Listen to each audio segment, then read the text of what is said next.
Hello everyone, आज मैं आपके साथ ईवन का थर्ड पार्ट शेयर करने जा रही हूँ। अगर पसंद आए तो लाइक कमेंट एंड शेयर ज़रूर करिएगा और चैनल को भी प्लीज़ सब्सक्राइब कर लीजिएगा। तो चलिए आज का पार्ट शुरू करते हैं। क्लब में अभी भी सेम ही माहौल था। लोग नाच रहे थे, ड्रिंक कर रहे थे, कल की परवाह किए बिना आज की मस्ती में खुद को पूरी तरह से डुबा रहे थे, जैसे कि वो जिंदगी के हर पल को जीना चाहते हैं। अभी इस तरह से वो अपनी मस्ती में खोए हुए थे। वहीं दूसरी ओर इसी क्लब में न्यू सेंग वेन को घूर घूर के देखे जा रहा था। तभी तभी वेन न्यू सेंग से कहता है, न्यू सेंग मुझे घूरना भी बंद करो, ये लो ये ड्रिंक लो और अपना मूड रिफ्रेश करो। न्यू सेंग वेन से कहता है, वेन बात को पलटो मत, तुम मुझे आंसर दो पहले।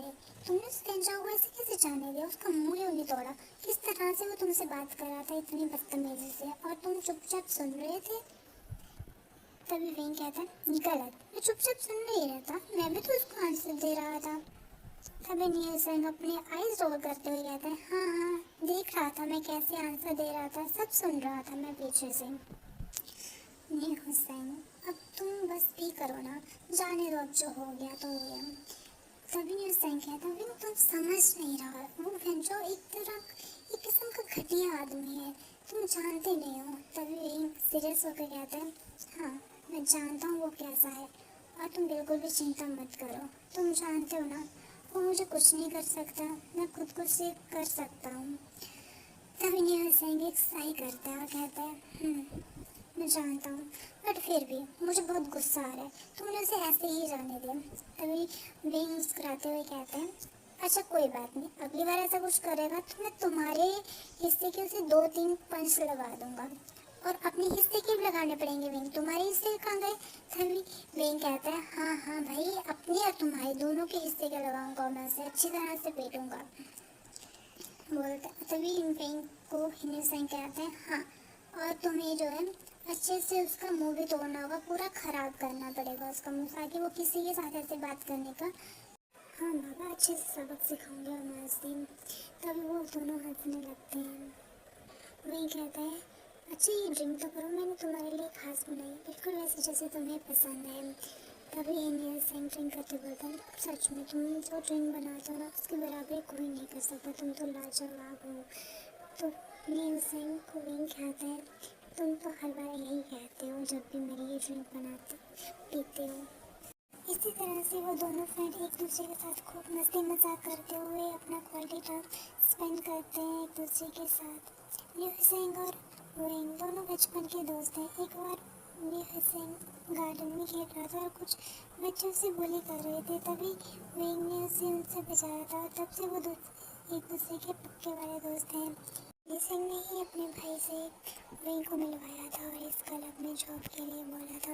हालांकि वेन को लगता है कि ये जॉब न्यू सेंग की बदौलत मिली है, लेकिन न्यू सेंग का मानना ऐसा नहीं है, क्योंकि वेन भी खुद में ही टैलेंट है एक, और उसी टैलेंट की बदौलत उसको ये जॉब मिली हुई है। तो चलो मेरी स्टोरी पर आते हैं। अब सबकी लाइफ सेम ही चल रही थी बांग्जी को छोड़कर। बांग्जी की लाइफ में अब कोई पर्सन आ गया था जो उसकी लाइफ में इंटरफेयर करने का हक रखता था, जो थी उसके फियांसे। अब बांग्जी को मॉर्निंग में मैसेजेस रिसीव होना, गुड मॉर्निंग डार्लिंग इस तरह से, और साथ में कॉल्स आना स्टार्ट हो गए थे उसके, जो कि बांग्जी को इरिटेटिंग तो लगता था, लेकिन बांग्जी फिर भी उसे बर्दाश्त कर रहा था अपनी अंकल आंट की वजह से, क्योंकि फियांसे उसकी वो फियांसे थी, इसलिए उसका हक था उसे कॉल मैसेजेस करना। इसी तरह दिन बीते जा रहे थे। अब उनकी एंगेजमेंट को एक हफ्ता हो गया था। एक हफ्ते के बाद एक दिन बांग्जी जब ऑफिस से घर आ रहा था तो उस दिन उसे पता चलता है कि उसकी फियांसे डिनर के लिए उसके घर आई हुई है। डिनर करने के बाद घर के बालकनी में बांग्जी के साथ उसके फियांसे खड़ी हुई थी। तभी वो बांग्जी से कहते हैं, बांग्जी तुम मेरे साथ कल शॉपिंग पे चलना। तो बांग्जी कहता है, मेरे पास टाइम नहीं है, मुझे ऑफिस जाना है। तो उसके फियांसे कहते हैं, कल संडे है बांग्जी, आज कल के दिन तो छुट्टी ले लो, कब से मैं तुम्हें कह रही हूँ कि डेट पर चलते हैं, तो तुम हमेशा यही कहते हो कि मुझे ऑफिस काम है। जानती हूँ तुम्हें ऑफिस में काम है, लेकिन कल के लिए प्लीज़ शॉपिंग पे चलते हैं ना। आंटी ने ना किटी पार्टी रखी हुई है और किटी पार्टी में मुझे जाना है, लेकिन मुझे तुम्हारे साथ शॉपिंग के लिए जाना है, इसलिए तुम मेरे साथ कुछ भी हो शॉपिंग पे कल चल रहे हो। और आंटी ने भी बोला है कि तुम्हें मेरे साथ जाना पड़ेगा। तो वांगजी कुछ देर के लिए चुप रहता है, तो उसके बाद वांगजी कहते हैं ठीक है कल चलते हैं। तो वो बहुत खुश हो जाती है और वांगजी को साइड हक कर लेते हैं, लेकिन वांगजी उसे हक नहीं करता। उसके बाद बोलते थैंक यू वांगजी, thank you thank you thank you so much. और इस तरह से वो फिर ऐसी ही बातें कर रहे थे। एक्चुअली बातें तो सिर्फ वो किए जा रही थी, वांगजी सिर्फ सुन रहा था उसकी बातें। अब हमें वेन की ओर का सीन दिखाया जाता है। वेन बहुत ही हड़बड़ाहट में अपने घर की ओर जा रहा था। उसके माथे पर पसीना और चेहरे पर एक परेशानी दिख रही थी, जो कि ये साफ साफ दर्शा रही थी कि कोई बड़ी बात है जिस वजह से विंग इतना परेशान है। वो जल्दी से अपने घर पर जाता है और घर के दरवाजे पर नॉक करता है, लेकिन पाता है कि घर का दरवाज़ा तो खुला हुआ है। और जैसे ही वो घर का दरवाज़ा खोलता है तो घर में बहुत अंधेरा था, सब कुछ शांत था, जैसे घर पे कोई है ही नहीं। वो इससे और ज़्यादा घबरा जाता है और सबको वो पुकारने लगता है, ग्रैनी आयुन कहाँ हो तुम लोग। ग्रैनी वो अपना हाथ स्विच की ओर करता है ताकि वो स्विच जगा सके और घर में रोशनी आ सके। तो वो स्विच ऑन करता है और जैसे वो स्विच ऑन करता है तभी उसे पटाखे फूटने की आवाज़ के साथ सुनाई देता है, हैप्पी बर्थडे वेन। सब वहाँ पर वो देखता है आयुन, ग्रैनी, मी हुसैन, वेनिंग वहाँ पर खड़े हुए थे और उनके सिर पे कैप लगी हुई थी बर्थडे वाली। आयुन के सिर पर भी बर्थडे की कैप थी, साथ में भी घर के बीच में एक केक रखा हुआ था, बहुत अच्छा हुआ और घर को बैलून से सजाया हुआ था। सब लोग हंस रहे थे और उसे बर्थडे विश कर रहे थे। ये सब देखकर वेंग पहले तो एक राहत की सांस लेता है और उसके बाद वो बहुत खुश हो जाता है अपनी फैमिली को और फ्रेंड्स को इस तरह से देखकर। तभी ग्रैनी उसके पास आती है वेंग के और उसे गले लगाकर कहती है, हैप्पी बर्थडे वेंग, मेरे बच्चे तुम हमेशा खुश रहो, तुम्हें दुनिया की सारी खुशियाँ मिले और तुम्हारी सारी दुख तकलीफ़ें दूर हो जाएं। तभी वो ग्रैंडमा को कहता है, thank you grandma, thank you so much. तभी आयुन वहाँ पर भाग कर आता, कहता है हैप्पी बर्थडे गागा, और उससे वो आयुन को उठा लेता है वेन और कहता है thank you my little pumpkin.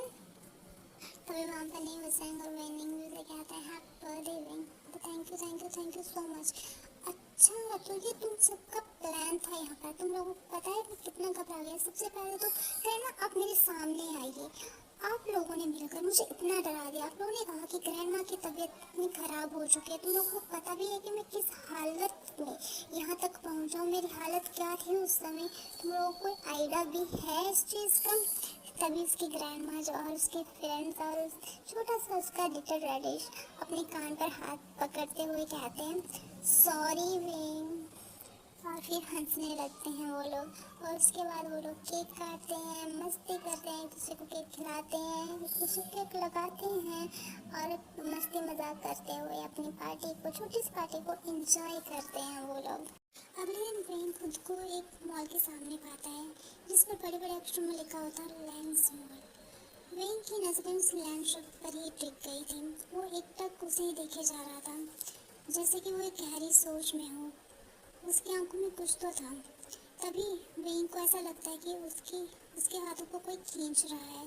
तो वो देखता है कि आयुन उसे खींच रहा था और कह रहा था, गगा आप यहाँ पर क्यों गए, चलिए ना चलते हैं अंदर चलिए। तो वेन उसे स्माइल देकर कहता है चलो।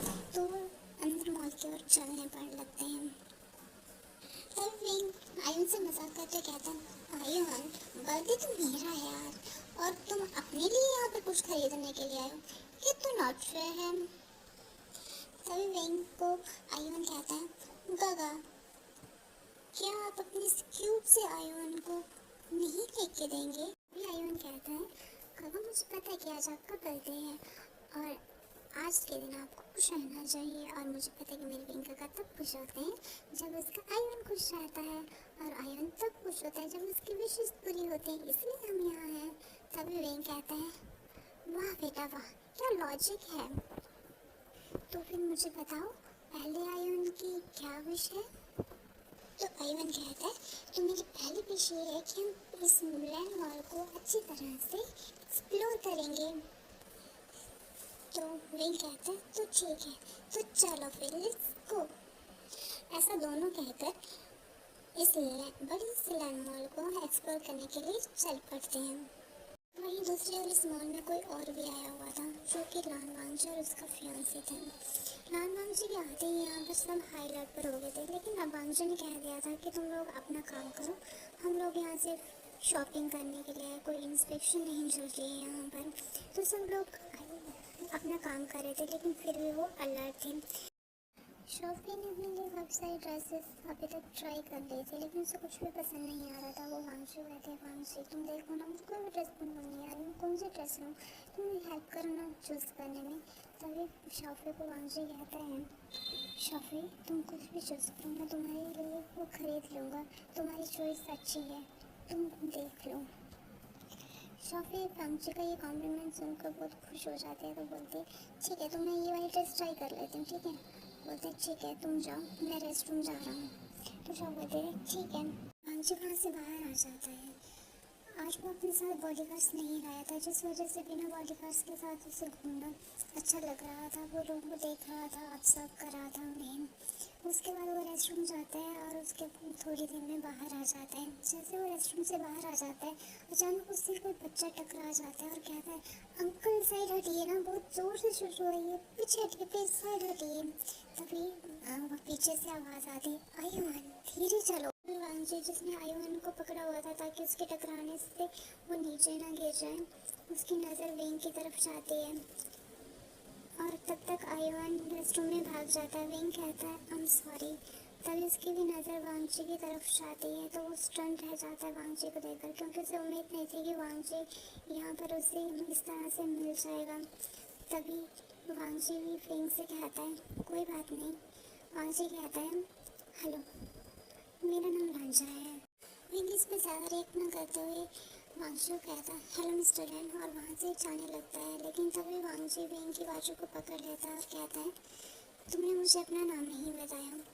तभी विंग वांगजी की ओर देखता है और वो कुछ कहने ही वाला था, लेकिन वो कुछ कह नहीं पाता, जैसे कि उसे हिचकिचाहट हो रही हो अपना नाम बताने में। लेकिन तभी वहाँ पर आयुमान आ जाता है और कहता है ये मेरे काका हैं, वे काका, और मैं इनका प्यारा सा दोस्त आयुमान हूँ।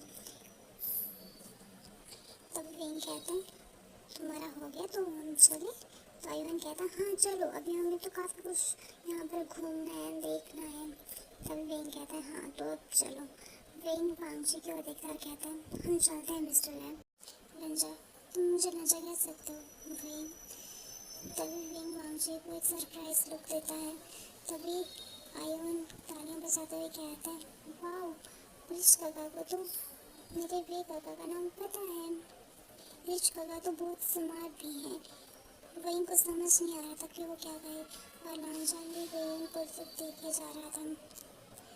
तभी विंग अटकते हुए कहता है मिस्टर लैन मैं आपको ऐसे कैसे बुला सकता हूँ। तभी वांगजी कहता है क्यों विंग, तुम तो मुझे हमेशा ऐसे ही बुलाते थे ना। तभी विंग कहता है देखिए मिस्टर लैन मुझे लगता है कि आपको कुछ गलत फहमी हुई है।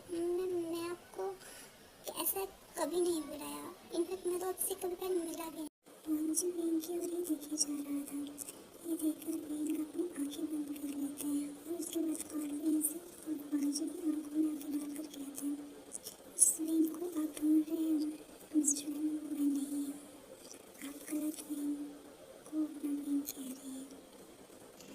वांगजी ये सुनकर विंग की आंखों में आंखें डालकर ही विंग की ओर बढ़ने लगता है और विंग के बहुत करीब आ जाता है। वांगजी विंग के बहुत करीब था, दोनों की धड़कनें भरी हुई थी, दोनों एक दूसरे की आंखों में जैसे कि गुम ही हो गए थे, जैसे कि कुछ ढूंढ रहे थे एक दूसरे की आंखों में। लेकिन उन्हें तभी एक आवाज़ सुनाई देती है वे काका रिच काका ये तुम लोग क्या कर रहे हो, स्टेरिंग गेम खेल रहे हो क्या, ये अब गेम खेलने का टाइम नहीं है, चलो ना अभी मुझे पूरा मॉल घूमना, अभी काफ़ी सारी जगह पर हम नहीं घूमे हैं वे काका। और तभी वांगजी और विंग अपने स्थान से बाहर आते हैं। विंग वांगजी को फरवरी में अपनी पुश करता है अपने से दूर करने के लिए, लेकिन तभी वेंग और वांगजी का जो लॉकेट था वो आपस में जुड़ चुके थे, जिस कारण वांगजी को वेंग में से दूर नहीं कर पाता। ये देखकर वेंग हैरान हो जाता है और वांगजी की तरफ हैरानी की तरफ देखता है। तभी वांगजी वेंग को एक प्यारी सी स्माइल देता है। न जाने आज वांगजी कितने सालों के बाद मुस्कुराया था। थोड़ी देर के लिए तो वेंग भी वांगजी की उस प्यारी सी मुस्कुराहट में कहीं खो जाता है। तभी वांगजी वेंग को कहता है, देखो वेंग, ये वही लॉकेट है जो मैंने बचपन में तुम्हें गिफ्ट किया था।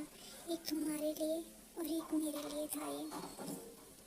लेकिन तुम ये नहीं जानते कि ये दोनों आपस में जुड़ जाते हैं और लॉक हो जाते हैं, जैसे कि अपनी बहनें करती हैं।